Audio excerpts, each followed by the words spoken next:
북한 문제를 중심으로 이번 주 한반도 외교안보 뉴스를 심층 분석하는 북한 리포트 시간입니다. 네, 오늘도 한평정책연구소 왕선택 글로벌 외교센터장과 함께합니다. 어서 오세요. 네, 안녕하세요. 네. 자, 북한에 대한 선제 타격 얘기가 미국에서 다시 거론됐습니다. 그런데 미국 정부에서는 선제 타격은 고려하지 않는다 이렇게 확인했다고요? 네, 그렇습니다. 아주 단순하게 말하면 미국 정부가 선제 타격이라는 것을 정책으로 고려하지 않는다라고 이제 입장을 확인한 걸로 이제 봐야 되는데, 이 선제 타격이라고 하는 말은 이 복잡하고 혼란스러운 말입니다. 그래서 그 말의 맥락을 약간 분석할 필요가 있는데요. 선제 타격이라고 하는 말은 군사 용어로서의 선제 타격이 있고 일반적인 표현으로서 선제 타격이 있습니다. 일반적인 아무런 전문 용어가 아니라 군사 용어가 아니라 일반적인 표현으로 선제 타격은 이유가 있든 없든 먼저 공격하는 것을 의미합니다. 국무차관이 이제 발언을 했는데, 미국 국무차관이 정책으로 고려하지 않는다라는 말은 아무런 맥락 없이 먼저 때리는 일은 없다.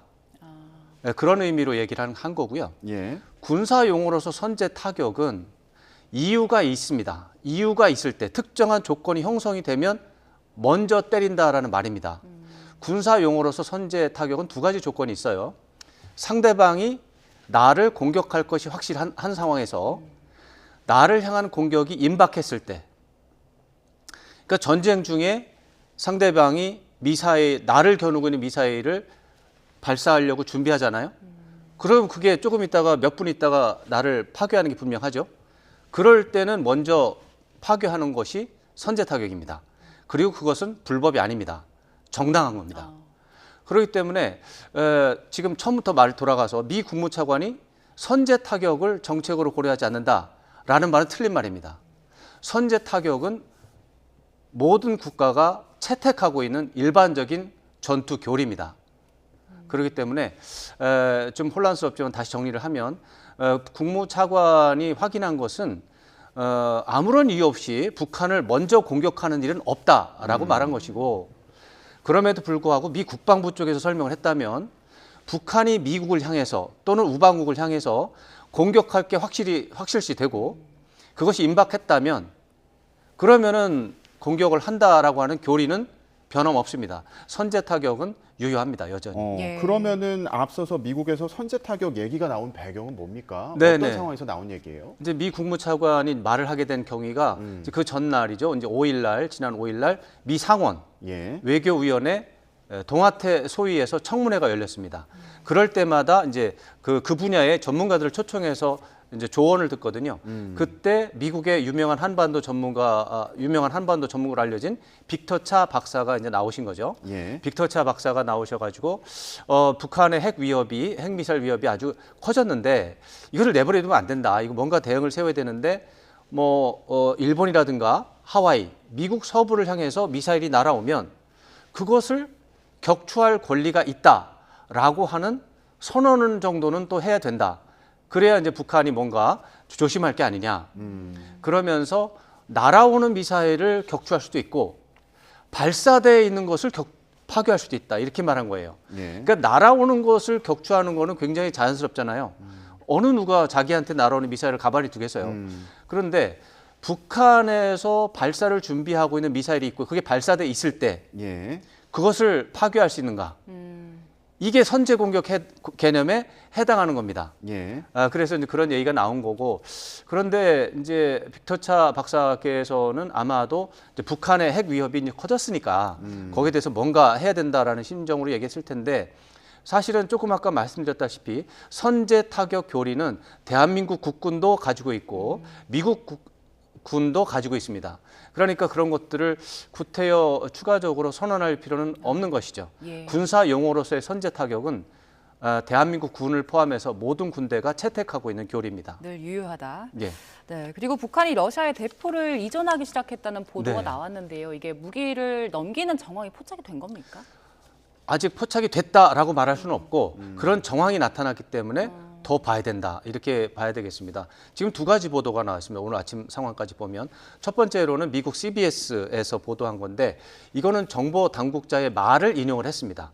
그 미국 정보 당국자가 뭐라고 했냐면 북한이 러시아에 대해서 대포를 지원했다. 이렇게 이전을 했다 이렇게 예. 이제 말을 한 것을 보도한 거고요. 그 다음 날, 그러니까 이제 6일 어떻게 보면 오늘 새벽에 나온 기사인데 CSIS 미국의 이제 국제 전략문제연구소에서 분석한 글도 오늘 아침에 이제 보도가 됐는데 그 러시아와 국경선에 있는 북한의 열차 시설에서 대규모의 그 열차 차량이 화물 열차 차량이 발견됐다. 70량이 넘더라고요. 73량이 발견됐는데 평소에는 아무리 많아도 한 20개 정도가 가장 많은 것이었는데 73개가 무더기로 이렇게 대기하고 있는 모습이 발견됐다. 이것이 이제 저도 가서 이제 기사를 봤죠. 아침에 봤더니 일렬 종대로 다 73량이 있는 건 아니고 뭐 20량, 10량씩 이렇게 이제 나눠서 이렇게 대기하고 있어요. 근데 그런 상황이고 방향도 약간 좀 헷갈리긴 하는데 이제 네모난 박스로 된 이제 화물 열차하고 다 세어보면 73량쯤 되는 것 같아요. 근데 그것이고 그 옆에 평소 보이지 않던 그 박스들이 굉장히 많이 놓여져 있다. 예. 이런 게 CSIS가 이제 포착한 위성 사진 분석인데 이런 걸 보면 이것이 바로 북한이 러시아에 무기를 공급하려는 예. 정황이 아니냐라고 이야기를 한 것이죠. 두 가지 보도 다 이게 푸틴 대통령과 김정은 위원장의 정상회담 이후에 군사협력이 논의됐을 거라고 추정을 했는데 이 실행이 되는 게 아닌가, 증거가 아닌가 이렇게 볼 수 있는 부분이라서 예. 봐야 되는데 두 개 다 증거가 명확한 증거는 아직 안 됩니다. 왜냐하면은 정보 당국자도 명확하게 얘기를 한 게 아니고 이게 이제 본격적인 공급이냐 아니냐 그건 모른다 이렇게 얘기를 했기 때문에 예. 그다음에 이 사진에서 나타난 것도 보면 다 가려져 있어요. 이 방수포가 다 가려져 있고 그 열차 73량도 다 박스로 지붕이 있는 겁니다. 그렇기 때문에 그 안에 뭐가 있는지를 모르죠. 그러니까 이 사진만 가지고는 북한이 러시아에 무기를 공급하기 시작했다라고 단정하기는 어렵고 그런 정황이 이제 처음으로 드러났다 이렇게 말할 수 있습니다. 푸틴 러시아 대통령이 북한을 방문할지 이것도 관심 사안인데 네. 이것과 관련해서도 혹시 진전된 내용이 전해지는 게 있습니까? 정상회담 자체에 대해서는 아직까지 진전이 없는데 양측의 흐름이 굉장히 빈번하게 발생하고 있습니다. 지금 말씀드린 러시아와 북한 국경에서의 문제도 빈번합니다. 다만 약간의 이제 차이는 러시아 국경이 이제 북한에도 있고 러시아에도 있지 않겠습니까? 예. 이제 북한 국경 쪽에서는 지금 뭐 빈번한 움직임이 발견이 됐어요. 근데 이제 러시아 쪽은 핫산역이에요. 핫산역에서는 아무 움직임이 없어요. 별다른 움직임이 없어요.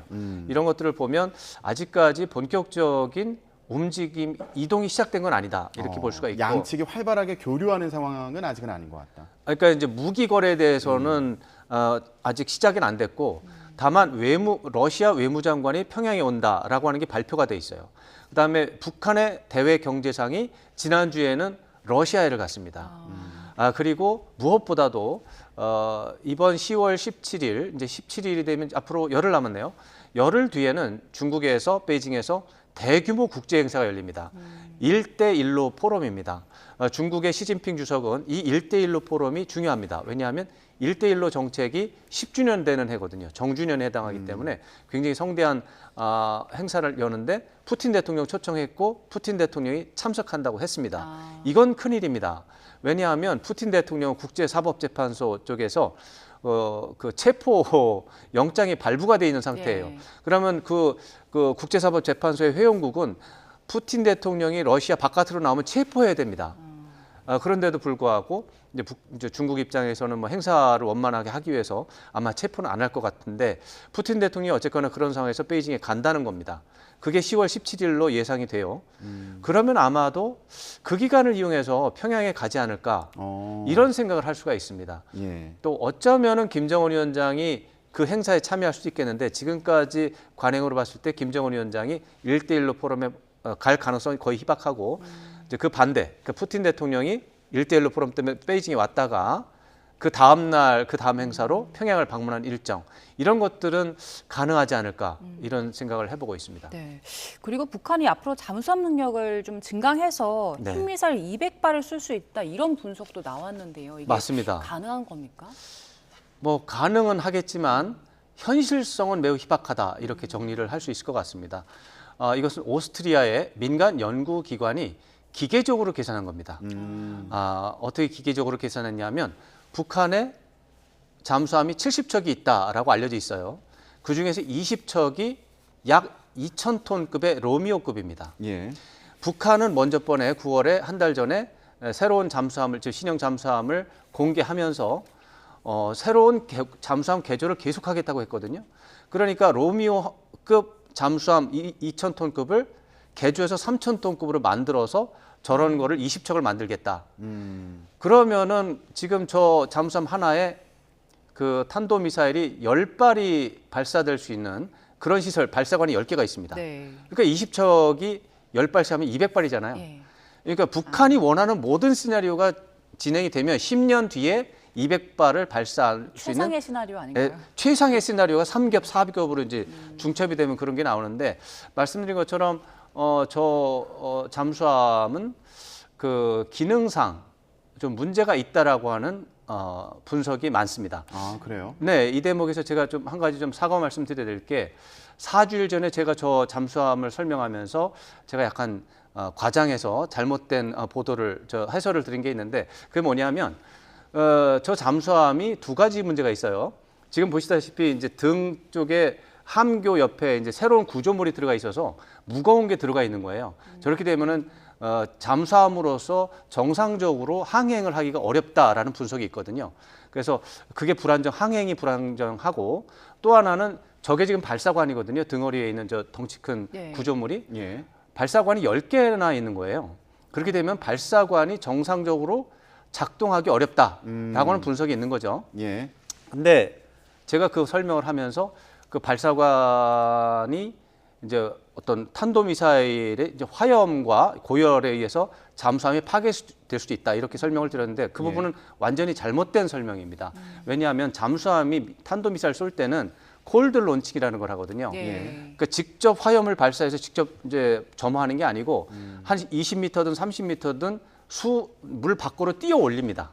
공기 압력을 상해서 띄어 올린 다음에 공중에서 점화가 돼서 이제 발사를 하게 되죠. 그러니까 화염과 고열로 잠수함이 파괴될 일은 없는데 예. 제가 이제 발사관의 불안정성을 설명하다가 이제 그런 식까지 설명이 됐습니다. 그 부분에 제가 혼란을 드린 점 다시 한번 사과드리고요. 어쨌거나 불안정하다는 건 틀림이 없는 것이고 그런 문제가 있는데 아까 말씀드린 것처럼 오스트리아의 기관에서 예측한 것처럼 200발을 핵미사일 200발을 쏠 수 있는 상황이 된다라고 하는 것은 제가 볼 때는 가능성이 없지는 않지만 현실성은 매우 희박하다 이렇게 말씀드릴 수 있습니다. 네. 자, 예. 예. 근데 북한에서 신형 잠수함을 공개한 게 기만전술이다 이렇게 분석하는 경우도 있던데 이건 무슨 얘기입니까? 네, 그것도 제가 먼저 번에 드린 말씀 중에 하나인데 말씀드린 것처럼 잠수함의 개조 자체가 너무 기괴하게 이루어졌기 때문에 저게 실전을 고려한 게 아니고 보여주기 설계 변경이 아닌가 이런 말씀을 좀 드릴 수가 있고 그 신형 잠수함 보도를 하면서 북한이 그랬어요. 진수식이거든요. 지금 저게 진수식을 하는 거거든요. 물에 처음으로 띄우는 게 진수식입니다. 예. 진수식을 하고 나서 해군이 실전 운용을 하려면 1년에서 2년이 걸립니다. 왜냐하면 이게 잠수도 해봐야 되고 뭐 가봐야 되는데 진수식을 하면서 해군에 인도됐다고 하거든요. 근데 그 점에 문제가 있고 저 배 이름이 김군옥 영웅함입니다. 김군옥 영웅함 자체가 기만 전술의 일환입니다. 김군옥이라고 하는 사람은 이제 함장인데 1950년에 영웅이라고 하는데 그 전쟁 영웅이 했던 그 얘기 자체가 사실이 아닙니다. 그렇기 때문에 전반적으로 기만 전술이 있을 가능성이 있다 이렇게 보는 것이죠. 예, 예, 알겠습니다. 자, 오늘 얘기는 여기까지 듣도록 하겠습니다. 지금까지 한평정책연구소의 왕선택 글로벌 외교센터장이었습니다. 고맙습니다. 고맙습니다. 고맙습니다.